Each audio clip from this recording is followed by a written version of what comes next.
Hello. And welcome to Larry's Library. Hello, welcome to Larry's Library. That's the wrong thing. I'm not grabbing my phone, I'm grabbing the book. We're continuing to read Swiss Family Robinson. It's getting, I've been there for a while now. We've got everything set up. And we're continuing with chapter 28, Flax and the Rainy Season. Flax is like a linden kind of thing that grows in plants. Francis, for a short time, was highly amused with his sword leaves, and then, like all children who were soon tired of their toys, he grew weary of them, and they were thrown aside.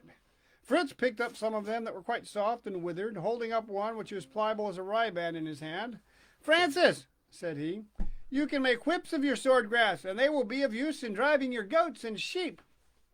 It had been lately decided that it should be the business of Francis to lead these to pasture. Fritz accordingly sat down to help him to divide the leaves and afterwards plait them into whipcords. As they were working, I saw with pleasure the flexibility and strength of the bands. I examined them more closely and found they were composed of long fibers or filaments, and this discovery led me to surmise that this supposed swordgrass might be a very different thing, and not improbably the flax plant of New Zealand. This was a valuable discovery in our situation. I knew how much my wife wished for the production, and that it was the article she felt the most the want of. I therefore hastened to communicate the intelligence to her, and she expressed the liveliest joy. "This," said she, "is the most useful thing you have found. Lose not a moment in searching for more of these leaves, and bring me the most you can of them. I will make you stockings, shirts, clothes, thread, ropes, in short, give me flax, looms, and frames, and I shall be at no loss in the employment of it." I could not help smiling at the scope she gave to her imagination on the bare mention of flax. Though so much was to be done between the gathering the leaves and having the cloth, she was already sowing an idea. Fritz whispered a word in Jack's ear. Both went to the stable, and without asking my leave, one mounted Lightfoot and the other the buffalo, and galloped off towards the wood, so fast that I had no time to call them back. They were already out of sight. Their eagerness to oblige their mother in this instance pleaded their forgiveness, and I suffered them to go on without following them, purposing to proceed and bring them back if they did not soon return. In a quarter of an hour our deserters came back. Like true hussars, they had foraged the woods and heavily loaded their cattle with the precious plant, which they threw at their mother's feet with joyful shouts. It was next proposed that all should assist her in preparations for the work she was to engage in, and previously in steeping the flax. Next morning the ass was put to the small light car loaded with bundles of leaves. Francis and the monkey sat on them, and the remainder of the family gaily followed with shovels and pickaxes. We stopped at Flamingo Marsh, divided our large bundles into smaller, which we placed in the water, pressing them down with stones and leaving them in this state till it was time to remove and set them in the sun to dry, and thus render the stems soft and easy to peel. In a fortnight we took the flax out of the water and spread it on the grass in the sun, where it dried so rapidly that we were able to load it on our cart the same evening and carry it to Falcon Stream, where it was put by till we had time to make the beetles, wheels, reels, carding combs, etc., required by our chief for the manufacture. It was thought best to reserve this task for the rainy season, and to employ the present time in collecting a competent stock of provisions for ourselves and for all the animals. Occasional slight showers, the harbingers of winter, had already come on. The temperature, which hitherto had been warm and serene, became gloomy and variable. The sky was often darkened with clouds, and the stormy winds were heard and warned us to avail ourselves of the favorable moment to get all that might be wanted ready.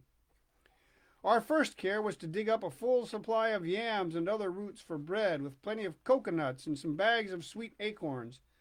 It occurred to us while digging that the ground being thus opened and manured with the leaves of plants, we might sow in it to advantage the remainder of our European corn. Notwithstanding all the delicacies this stranger land afforded us, the force of habit still called us to long for the bread we had been fed from childhood. We had not yet laid ourselves out for regular tillage, and I was inclined to attempt the construction of a plough of some sort as soon as we had a sufficient stock of corn for sowing. For this time, therefore, we committed it to the earth with little preparation. The season, however, was proper for sowing and planting, as the ensuing rain would moisten and swell the embryo grain, which otherwise would perish in an arid, burning soil. We accordingly expedited the planting of the various palm trees we had discovered in our excursions at Tent House, carefully selecting the smallest and the youngest.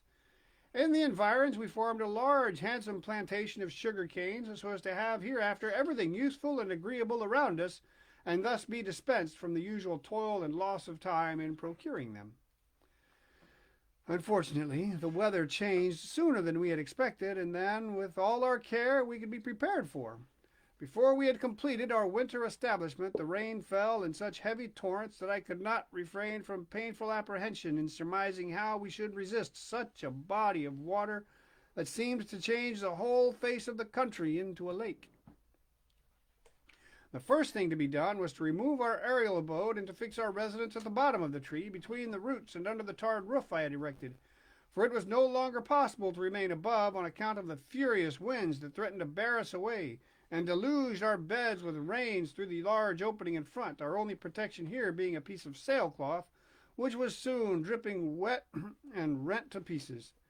In this condition, we were forced to take down our hammocks, mattresses, and every article that could be injured by the rain, and most fortunate did we deem ourselves in having made the winding stairs which sheltered us during the operation of removal. The stairs served afterwards for a kind of lumber room. We kept all in it we could dispense with, and most of our culinary vessels, which my wife fetched as she happened to want them. Our little sheds between the roots, constructed for the poultry and the cattle, could scarcely contain us all, and the first days we passed in this manner were painfully embarrassing, crowded all together and hardly able to move in these almost dark recesses, which the fetid smell from the close adjoining animals rendered almost insupportable. In addition, we were half stifled with smoke whenever we kindled a fire, and drenched with rain when we opened the doors. For the first time since our disaster, we sighed for the comfortable houses of our dear country. But what was to be done? We were not there, and losing our courage and our temper would only increase the evil. I strove to raise the spirits of my companions and obviate some of the inconveniences. We confined our livestock to a smaller number and gave them a freer current of air, dismissing from the stalls those animals that, from their properties and being natives of the country, would be at no loss in providing for themselves. That we might not lose them altogether, we tied bells round their necks. Fritz and I sought and drove them in every evening when they did not spontaneously return. As to the smoke, our only remedy was to open the door when we made a fire, and we did without fire as much as we could, living on milk and cheese, and never making one but to bake our cakes. We then used the occasion to boil a quantity of our favorite roots and salt meat enough to last us a number of days. Our dry wood was also nearly expended, and we thanked heaven the weather was not very cold, for had this been the case, our other trials would have been much increased. A more serious concern was our not having provided sufficient hay and leaves for our European cattle, which we kept housed to avoid losing them. The cow, the ass, the sheep, and the goats, the two last of which were increased in number, required a large quantity of provender, so that we were ere long forced to give them our tuberous roots and sweet acorns, which, by the by, they found very palatable, and we remarked that they imparted a delicate flavor to their milk. The cow, the goats, and even the sheep amply supplied us with that precious article. Milking, cleaning the animals, and preparing their food occupied us most of the morning, after which we were usually employed in making flour of the manioc root, with which we filled the large gourds previously placed in rows. The gloom of the atmosphere and our low, windowless habitation sensibly abridged our daylight. Fortunately, we had laid in a huge store of candles and felt no want of that article. When darkness obliged us to light up, we got round the table, where a large taper fixed on a gourd gave us an excellent light, which enabled my wife to pursue her occupation with the needle, while I, on my part, was forming a journal and recording what the reader has perused of the narrative of our shipwreck and residence on this island, and assisted from time to time by my sons and their admirable mother, who did not cease to remind me of various incidents belonging to the story. To Ernest, who wrote a fine hand, was entrusted the care of writing off my pages in a clear, legible character. Fritz and Jack amused themselves by drawing from memory the plants and animals which had most struck their observation, while one and all contributed to teach little Frances to read and write. We concluded the day with a devotional reading in the Holy Bible, performed by each in turn, and we then retired to rest, happy in ourselves and in the innocent and peaceful course of our existence. It was unanimously resolved on, however, that we would not pass another rainy season exposed to the same evils. Even my gentle-tempered and most beloved consort was a little ruffled now and then with our inconvenient situation, and insisted more than any of us on the plan of building elsewhere a more spacious winter residence. She wished, however, to return to our castle in the tree every summer, and we all joined with her in that desire. The choice of a fresh abode now engrossed our attention, and Fritz, in the midst of consultation, came forward triumphantly with a book he had found in the bottom of our clothes chest. "Here," said he, "is our best counselor and model, Robinson Crusoe. Since heaven has destined us to a similar fate, whom better can we consult? As far as I remember, he cut himself a habitation out of the solid rock. Let us see how he proceeded. We will do the same, and with greater ease, for he was alone. We are 6 in number, and 4 of us able to work." This idea of Fritz was hailed by all. We assembled and read the famous history with an ardent interest. It seemed, though so familiar, quite new to us. We entered earnestly into every detail and derived considerable information from it, and never failed to feel lively gratitude towards God, who had rescued us all together and not permitted one only of us to be cast a solitary being on the island.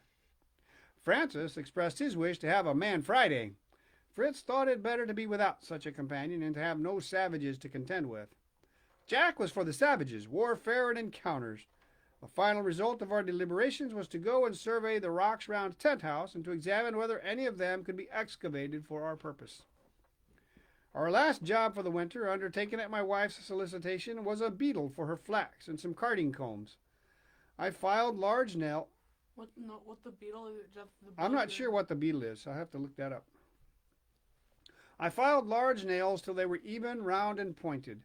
I fixed them at equal distances in a sheet of tin and raised the side of it like a box. I then poured melted lead between the nails and the sides to give firmness to their points, which came out 4 inches.